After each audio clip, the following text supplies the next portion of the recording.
Hello again, Seawolf here, otherwise known as Ron McClung. Decided to start doing some videos that are outside the RPG a day discussion, but still related to gaming.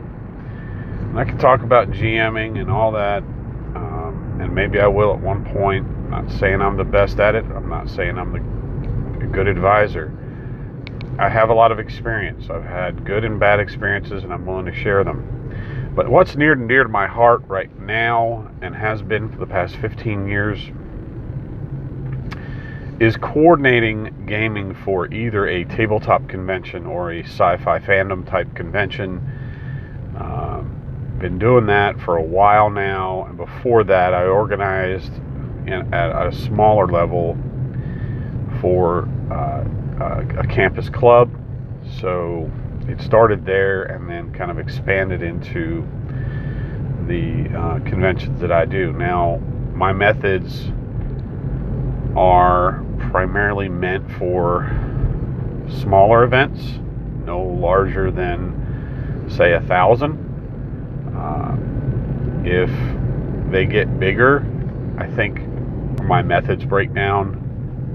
Either that or you break the whole event down into its individual pieces and delegate other people to do it in using my methods. I think the philosophies would be the same. It's just that if you get into the multi-thousand level Gen Con Origins, or even smaller, like I said, 1,000, 2,000, 3,000, it gets a little harder to manage because of the sheer volume of games and the sheer level of complexity each one requires. But it's possible, and it just takes a lot of work, and it takes patience. And I really think that if you get bigger, that you need to delegate a lot more. I already delegated certain sections of it to other people because I'm not connected to them. So I'm going to create a series of videos. This is the introductory. It is going to be based on the three pieces that I think are core at coordinating a tabletop gaming schedule for either a tabletop gaming convention or a sci-fi convention. At the core is what, where, when. 3 W's of gaming coordinating. Now, I realize I'm talking to a niche of a niche of a niche. I mean, tabletop gamers are a small niche of the overall population. On top of that, you have people willing to coordinate their own individual game for an event. I call them collectively game masters or GMs. And then you've got the one guy that's willing to herd all these cats into a understandable schedule. So there's not a whole lot of people that would pay attention to this, but I've had people come to me from all across the country and ask how to do this. What is your philosophies? How do you do so well? Now, I do okay. I've been doing it for 15, 17, somewhere in there years, doing 3 or 4 events a year. And I think the only reason I can do that many a year, I've done 5 in 1 year before, is because I have a system down. It works for a majority of the attendees that come. The most important part is what, where, when. Why?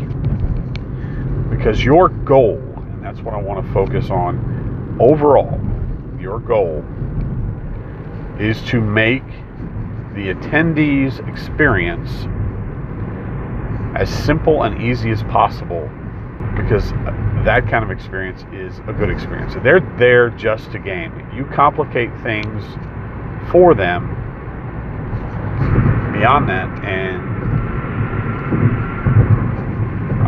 it causes issues, and then they don't have the good experience and won't return. You want them to not only return, but you want them to go back to their game group, tell them, man, that was the best gaming experience I've had. And their game group, more and more people will come based on their opinion. You have to understand that you're dealing with small group social dynamics. And if one person has a bad experience, that will spread to their game group. And now you've infected, much like a virus, that group. And conversely, most cases, they'll talk up a convention that is well organized, is a better overall experience. Now, it stops at the GM, however. If the GM is not good, then it destroys everything you've ever built. So there is some risk. So you have to be discriminate about the GMs you have. And that's not always easy. I still have one or two or three that I'm not happy about. But out of 3 sessions they might run, one of them is a pretty good session. I'll take that as a win for now. If you get a majority of your GMs are just good personality, good people, one or two won't hurt you. To each of the 3, I'm going to do a longer video and really just talk about each one in detail. And I can't say that they're going to be more than 10 minutes, but there's a lot to think about behind each one. To introduce you to each one, preliminary look at them, I'll explain each. What, obviously, is what are they going to play? And the hard part is some players, attendees, all kind of paying people, and that's who you're playing to. These are the people who paid money to get in. They're the most important in your overall process. So they're the who that kind of completes the overall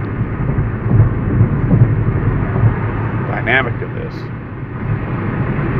So remember them as you go along.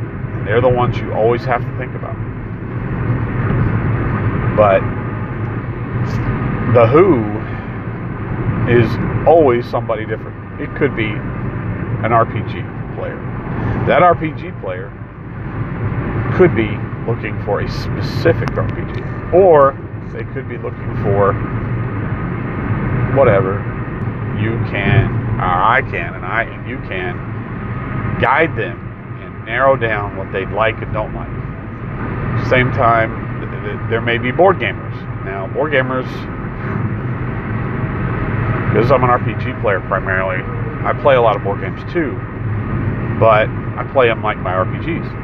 I like schedule. I like to figure out what I'm playing and what it's about. I like long ones. I like really epic board games. But there are other board gamers that are nothing like that. And they want to just sit down at a table and play whatever's dropped in front of them. And they don't have to have a schedule. So you have to cater to that. So the what varies based on who you're working with, the who.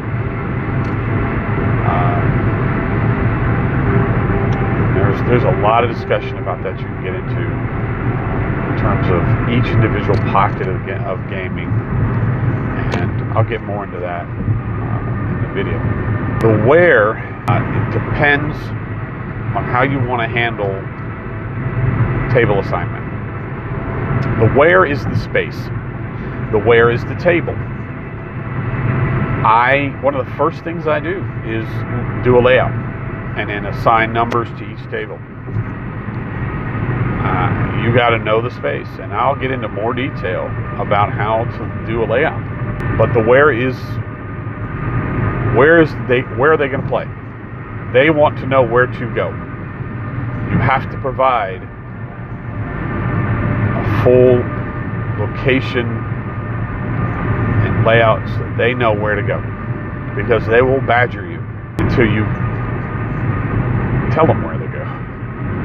And it's better that you don't have to deal with that many questions on site. When is time?